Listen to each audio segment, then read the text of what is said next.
Bombo Cry Empire.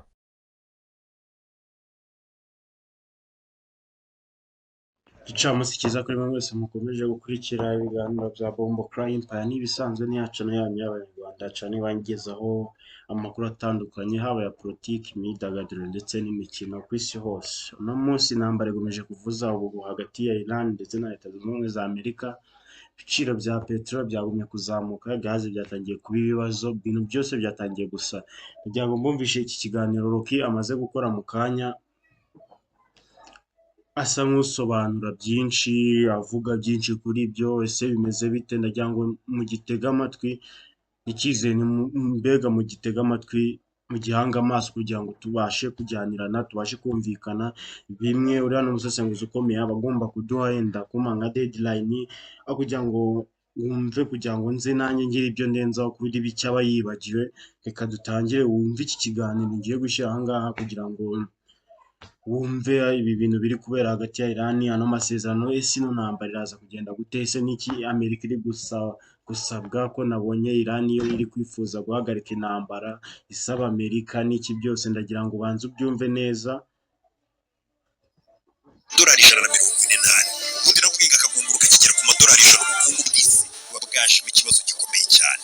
Iran isivuga ati aho hose turaza kwaturitsa, ati ikindi turaza natwe gutangira kurasa ku bikorwa remezo by'ibi bihugu nyine, ubwo ni Saudi Arabia, Qatar, Bahrain, Kuwait, UAE, aho hose n'ubundi ku itariki zirindwi ari ku munsi w'ejo n'ubundi Iran itangira kuharasa.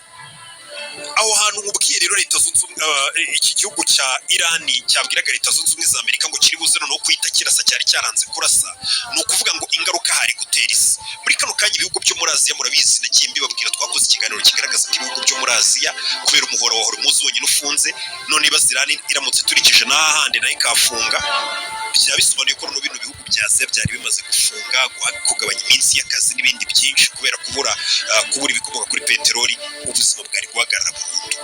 Ikindi, ibihugu byo mu Uburayi inganda zabo nyinshi zari guhita zitangira gufunga, hahandi abakire bafunga inganda bakavuga ati nese turafungura inganda byanze burundu. Ubwo Amerika nayo bino yari ibizi kuko Iran yari yamaze kubibabwira.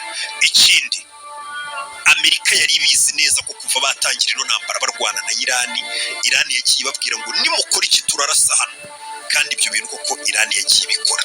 Ino ntambara itaratangira Iran yaravugaga ngo Amerika nimwibeshye mu kohereza amato yanyu cyangwa ibisasu byanyu mugafatanya na Israel, tuzarasa ibirindiro byanyu nk'Abanyamerika. Babivuze intambara itaratangira, ibirindiro by'Abanyamerika byose byo muri bino bice Iran yarabirashe, abasirikare barahabahungisha, barahabakura, ntabwo bakiba kuri biriya birindiro.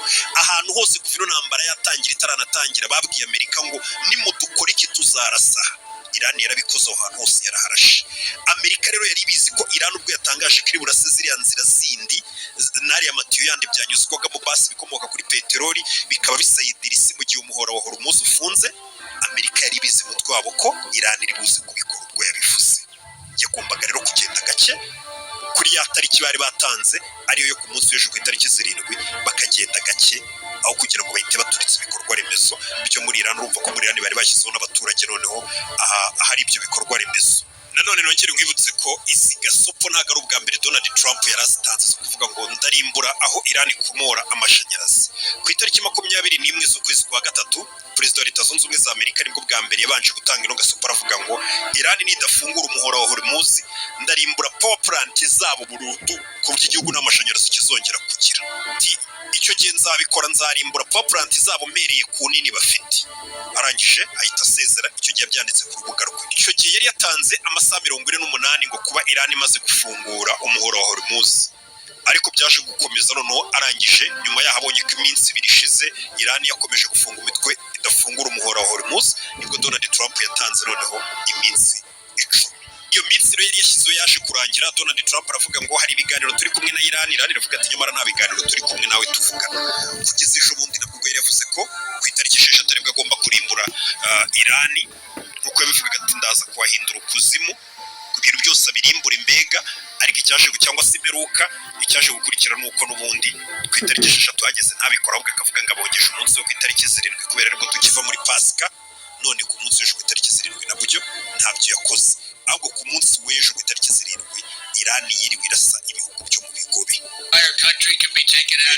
Amerika amagambo ye. That night might be tomorrow night.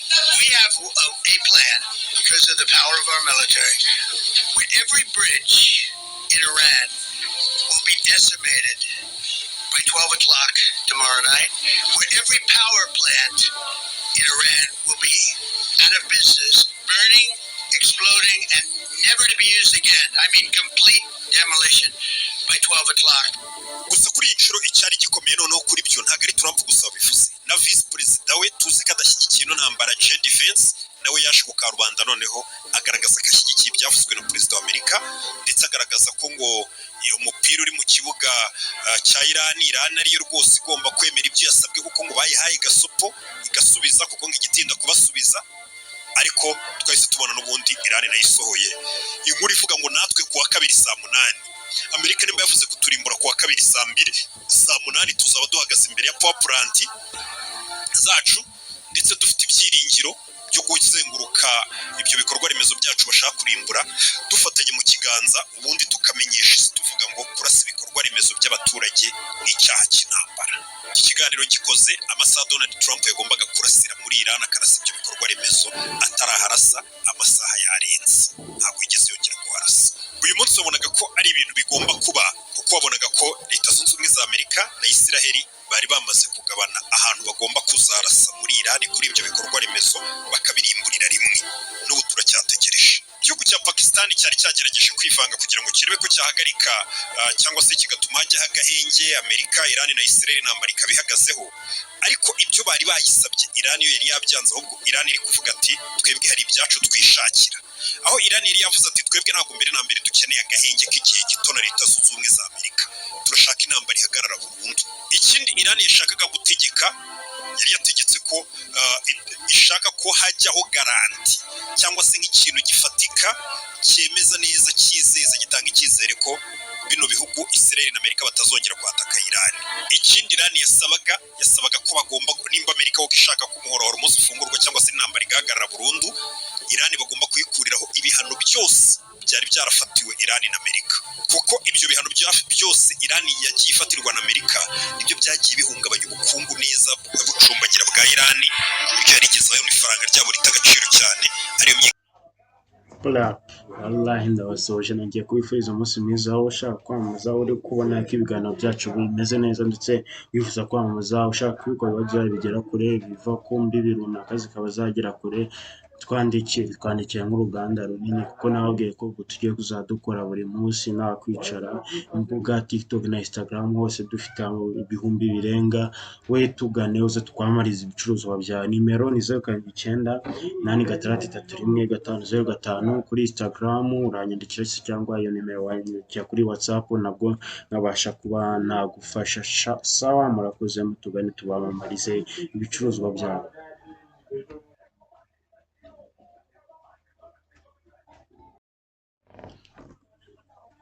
kugira ngo mwumvishe byinshi bibaye Amerika cyazi icyo nkunda Iran nanayisabiye nuko yemeye ibiganiro ikaba yemeye kuba yavuga ati intambara reka tuyihagarike bigende bityo kugira ngo murabona bafunze umuyoboro umwe ugemura amapetrol n'amagazi ariko wabonye ukuntu ibintu byose bitangira gutumbagira ku isi ibintu biratumbagira mbega ibintu byose murabibona ukuntu byatangiye gusa ibintu nyine bitumbagira biteza ikibazo n'iki byose ariko ubwo Amerika yababwaga ati turarasa imiyoboro turarasa iki abayobozi n'abaturage ba Iran bakavuga ati turatonda umurongo turafata n'urunana tugende tuhahagarare mubonye yuko byanze mubonye yuko ahagaze yose ntibarase Amerika ikagenda yigombora ariko n'undi by'ubusa ubwo icyo turi gusengera nuko uriya muyoboro wa Hormuz bawufungura kugira ngo ibintu bitangire kugenda neza kugira ngo abaturage batangire kubona bimwe bisanzure bimwe bishimira ndetse batangiye no kunezerwa n'ubuzima bwabo batangire kubaho mu buzima bwabo butabahenze Nyarwanda nawe burahenze byatangiye kuba ikibazo nsoza ikiganiro ndagira ngo babwire ati dukomeze kwibuka twiyubaka abagize ibyago abari bariho tubafate mu bwongo tubereke yuko atariho ciao ciao ndabakunda hasta la vista hasta la vigo hasta mañana shalom.